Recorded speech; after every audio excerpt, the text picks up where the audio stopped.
Ram friends. आज मैं आपके लिए बहुत ही इंटरेस्टिंग सा टॉपिक लेके आई हूँ कि हमें बेड में बैठ के क्यों नहीं पढ़ना चाहिए, क्या उसके दुष्परिणाम निकलते हैं, दूसरा कौन सा डायरेक्शन हमारे लिए बेटर है पढ़ने के लिए, तीसरा कौन सा मंत्र का पाठ कर सकते हैं हम पढ़ते समय जिससे कि हमारा विद्या और अच्छे से हम अपने पढ़ाई को अपन कर सकें। तो चलिए स्टार्ट करते हैं। मैं रचना शुक्ला अपने चैनल एस्ट्रोलॉजर पामिस्ट रचना शुक्ला में आप सभी का स्वागत करती हूँ। वीडियो अच्छा लगे तो प्लीज़ लाइक कमेंट शेयर और सब्सक्राइब करना मत भूलिएगा। वीडियो पूरा अंत तक देखिएगा। फ्रेंड्स, जैसे आप देख रहे हैं ये 5th हाउस है। आपको पूरा 12 हाउसेस के मैंने मीनिंग एक वीडियो में बना के भेजा है, प्लीज़ आप उसे ज़रूर देखिएगा। ये 12 हाउस आपके जन्म से लेके एक व्यक्ति के अंत तक का जितने भी प्रॉस्पेक्ट हैं, जितने भी गुण दोष हैं उनके जीवन में, अच्छाई बुराई जो भी चीज़ें हैं छोटी से बड़ी, वो सारी ये भाव उनके जीवन में व्यक्त करते हैं। तो ये जो घर होते बहुत इम्पॉर्टेंट होते, ये घर के मीनिंग कभी नहीं बदलते हैं। बदलता कौन है? ग्रह किसके साथ बैठा है, राशि कौन सी, वो नक्षत्र कौन सा, डिग्री कितनी है, कौन देख रहा है कौन नहीं देख रहा है, वो चेंज हो जाता है। पर हाउस के मीनिंग कभी चेंज नहीं होते हैं। ये 5th हाउस है। 5th हाउस मतलब किस हाउस, कैसे उसको रिप्रेजेंट करते हैं?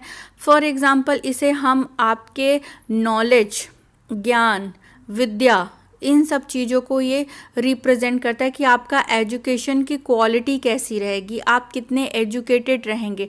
कभी कभी कोई एजुकेटेड नहीं भी होता है बट वो ऐसा रिप्रेजेंट भी करता है, उसका नॉलेज ऐसा रहता है कि वो कई एजुकेटेड लोगों को मात कर देता है। ये घर उन्हीं चीज़ों को रिप्रेजेंट करता है। इट मीन ये नेम फेम को भी रिप्रेजेंट करता है कि कभी कभी तो हमारे विद्या से हमें नेम फेम मिलता है, तो कभी कभी भले वो व्यक्ति कम भी पढ़ा लिखा हो पर उसके पास इतना नॉलेज, इतना हिडन टैलेंट हो, गॉड गिफ्ट टैलेंट हो, क्योंकि 5th हाउस बहुत शुभ है।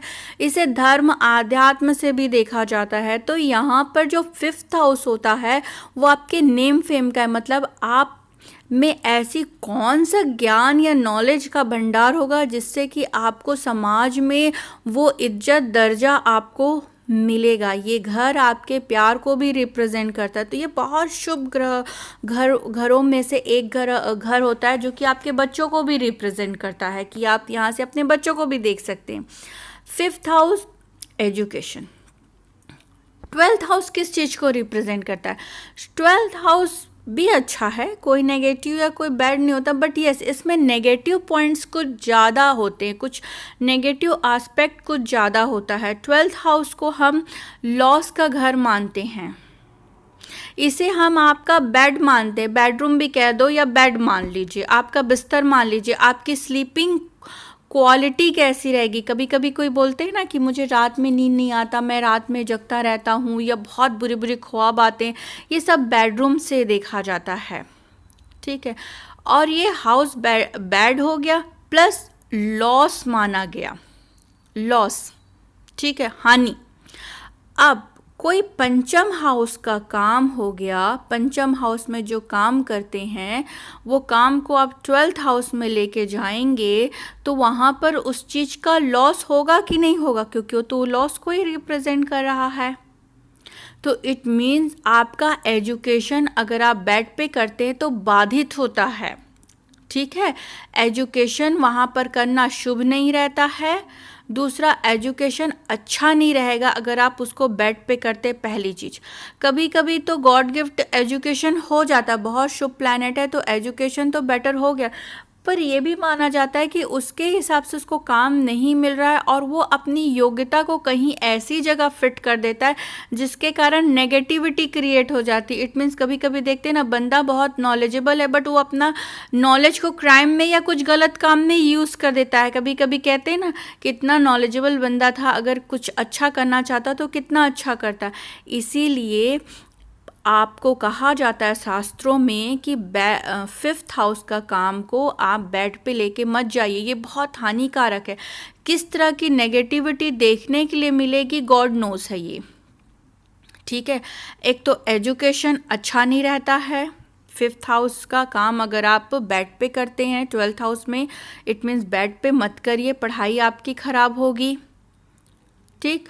दूसरा ये कहा जाता है कि अगर पढ़ लिख लिया, भगवान की कृपा थी, उनकी जेनेटिक ऐसी थी, संस्कार ऐसे थे कि पढ़ लिया, बट वो कहीं ना कहीं उसको गलत यूटिलाइज हो जाता है। कभी कभी कहते हैं पढ़े लिखे बेवकूफ़ भी हो जाते हैं, मतलब अच्छा पढ़े लिखे भी हैं पर वो 12th हाउस की नेगेटिविटी तो एब्जॉर्ब कर ली है, बाद में वो रिएक्ट करती है। कभी कभी होता है ना, बाद में चीज़ें रिफ्लेक्शन में आती है कि यस, कभी कभी इतने एजुकेटेड होने के बाद भी लाइफ में गलत हो जाता है उनके साथ में, वो ब्लैंक हो जाते हैं। तो कई एस्पेक्ट दिखाया जाता है, शास्त्रों में कड़ी मनाही की गई है कि 5th हाउस का काम आप 12th हाउस में मत करें, इसका लॉस हो जाएगा। तो जो भी बच्चे, बहुत सारी मम्मीज़ ने मुझे बोला कि पढ़ाई के लिए आप वीडियो बनाओ बच्चों के लिए, तो सबसे पहले बेड पे पढ़ाना बंद कर दीजिए। दूसरा, कौन सा डायरेक्शन है, ये वास्तु के हिसाब से रहा, कौन सा डायरेक्शन है, तो सबसे अच्छा डायरेक्शन जो माना जाता है नॉर्थ ईस्ट की तरफ उनका फेस रहे बच्चों का। ठीक है, नॉर्थ ईस्ट की तरफ फेस रख के बच्चे पढ़ें, बहुत शुभ होता है। वास्तु पुरुष के हिसाब से जो नॉर्थ ईस्ट का होता है वो वास्तु पुरुष का सर होता है, वहाँ पर फेस रख के पढ़ते हैं तो वो क्लियरिटी ऑफ माइंड को रिप्रेजेंट करता है। जब माइंड क्लियर होगा, अगर कोई बच्चा बीमार रहता है या बच्चे के दिमाग में ऑलरेडी इतने सारे नेगेटिविटी या टेंशन्स कुछ हैं, तो वो पढ़ ही नहीं पाएगा, या उसकी याद करने की क्षमता या कुछ भी कारण से ब्लॉकेज है तो वो पढ़ ही नहीं पाएगा। तो नॉर्थ ईस्ट वो सारे ब्लॉकेज को कम करता है। तो नॉर्थ ईस्ट। फिर कभी एक क्वेश्चन अभी और लोग कमेंट करेंगे मुझे इनबॉक्स में कि बाई चांस नॉर्थ ईस्ट नहीं मिल पा रहा है तो आप नॉर्थ भी देख सकते हैं और ईस्ट भी देख सकते हैं। अगर बाई चांस आपको नहीं है आपके घर में वो अवेलेबल वो डायरेक्शन, तो आप इस डायरेक्शन में आप देख सकते हैं। ठीक, आपको ये डायरेक्शन पता चल गया डायरेक्शन।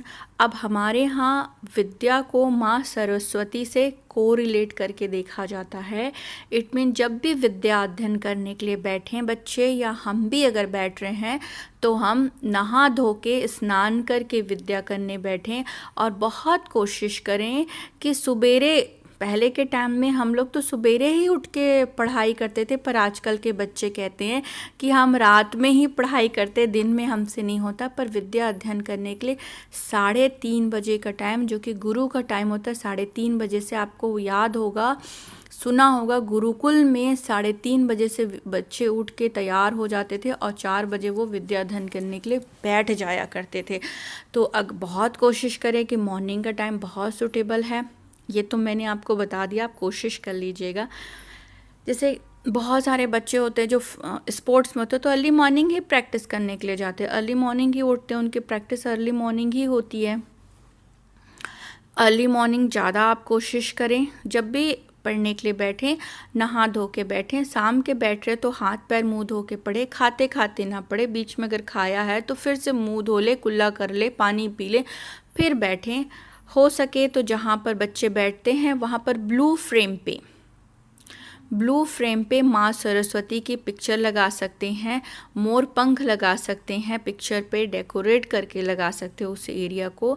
और जब भी विद्या पढ़ने के लिए बैठें तो गणेश भगवान का मंत्र वक्रतुंड महाकाय सूर्यकोटि समप्रभा निर्विघ्नं कुरु मे देव सर्व कार्येषु सर्वदा का मंत्र पढ़ते हुए स्टार्ट करते हैं। फिर माँ सरस्वती का मंत्र मैं बहुत सिंपल सा दे रही हूँ, या देवी सर्वभूतेषु सरस्वती रूपेण संस्थिता नमस्तस्यै नमस्तस्यै नमस्तस्यै नमो नमः का अगर आप मंत्र पढ़ के फिर आप अपना कुछ भी पढ़ेंगे तो वो आपको बहुत जल्दी याद भी होगा और एग्ज़ाम में आप सब भूलेंगे भी नहीं और बहुत अच्छा आपका रिज़ल्ट होगा। माता सरस्वती की आप पे कृपा आएगी।